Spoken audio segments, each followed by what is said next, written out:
Class 10th प्रकाश का परिवर्तन physics chapter number 1 लघु उत्तरीय प्रश्न है।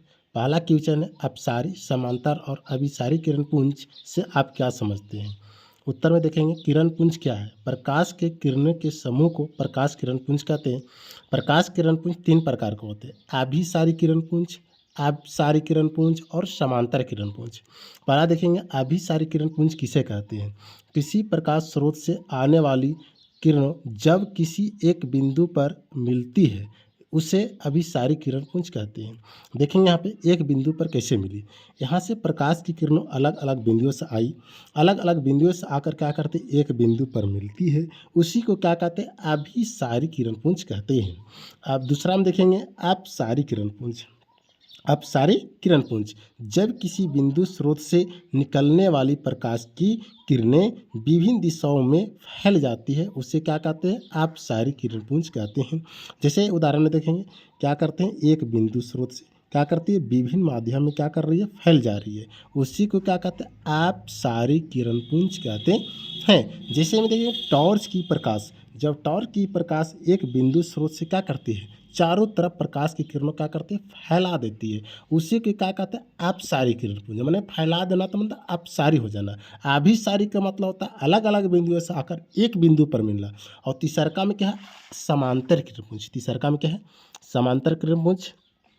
समांतर किरण पुंज किसे कहते हैं, जब किसी बिंदु स्रोत से निकलने वाली किरण समांतर रेखा में गमन करती है, समांतर रेखा में क्या करती है गमन करती है, उसी के क्या कहते हैं समांतर किरण पुंज कहते हैं।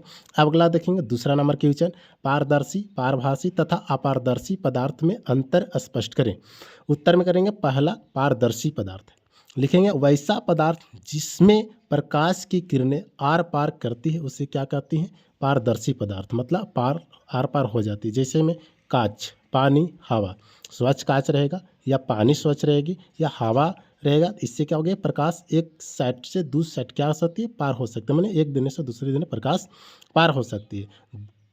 अब देखेंगे अपारदर्शी वैसा पदार्थ जिससे प्रकाश की किरणें आर पार नहीं करते हैं उसे क्या कहते हैं अपारदर्शी कहते हैं। जैसे में ईंट पत्थर टेबल इत्यादि, इससे प्रकाश क्या होती है आर पार बिल्कुल नहीं होती है, इससे क्या कहते हैं अपारदर्शी पदार्थ कहते हैं।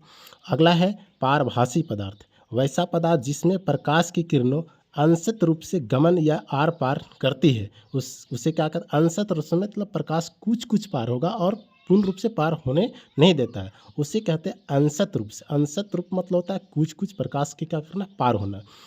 जैसे हम देखेंगे तेल लगा हुआ कागज, घिसा हुआ कांच इत्यादि, तेल लगा हुआ कागज, घिसा हुआ कांच इत्यादि। अगला तीसरा नंबर क्वेश्चन देखेंगे प्रकाश के परिवर्तन का नियमों को लिखें। जब किसी प्रकाश स्रोत से आ रही प्रकाश की किरणों किसी वस्तु पर पड़ती है और उसी वस्तु पर टकराकर पुनः उसी माध्यम में लौटा देती है उसे क्या कहते हैं, इसी घटना को प्रकाश का परिवर्तन कहते हैं। अगला क्वेश्चन 4 नंबर क्वेश्चन है वास्तविक प्रतिबिंब और काल्पनिक प्रतिबिंब में अंतर स्पष्ट करें। वास्तविक प्रतिबिंब और काल्पनिक प्रतिबिंब में निम्नलिखित अंतर है। एक दिन लिखेंगे वास्तविक प्रतिबिंब और दूसरा दिन लिखेंगे काल्पनिक प्रतिबिंब। एक दिन क्या लिखेंगे वास्तविक और दूसरा तरफ काल्पनिक प्रतिबिंब। पहला में क्या करें यह किरणें के वास्तविक कटान से बनता है या क्या करते हैं काल्पनिक कटान से बनता है, यह प्रतिबिंब उल्टा होता है तो यह प्रतिबिंब सीधा होता है। इस प्रतिबिंब को पर्दा पर प्राप्त किया जाता है, इस प्रतिबिंब को पर्दा पर प्राप्त नहीं किया जाता है।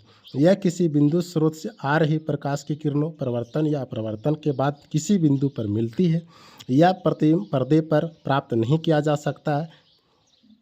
इधर लिखेंगे या किसी बिंदु पर स्रोत से आ रही प्रकाश की किरणों परिवर्तन या अपवर्तन के बाद क्या करती है बिंदु पर मिलती है।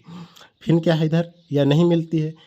5 में है या दर्पण के सामने बनता है तो यह दर्पण के पीछे बनता है। अगला क्वेश्चन है अवतल तथा उत्तल दर्पण में अंतर स्पष्ट करें। अवतल तथा उत्तल दर्पण में निम्नलिखित अंतर है। एक दिन लिखेंगे अब उत्तल दर्पण और दूसरा दिन लिखेंगे अवतल दर्पण। इसका प्रवर्तक सतह उभरा होता है तो इसका प्रवर्तक सतह धंसा होता है। इसमें केवल काल्पनिक प्रतिबिंब बनता है तो इसमें केवल वास्तविक प्रतिबिंब बनता है। इसका फोकस दूरी धनात्मक होती है जबकि इसका फोकस दूरी ऋणात्मक होती है। इसके प्रतिबिंब को पर्दे पर प्राप्त किया जाता है, इसे प्रतिबिंब को पर्दे पर प्राप्त नहीं किया जाता है। इससे अपसारी दर्पण कहते हैं, तो इसे अभिसारी दर्पण कहते हैं।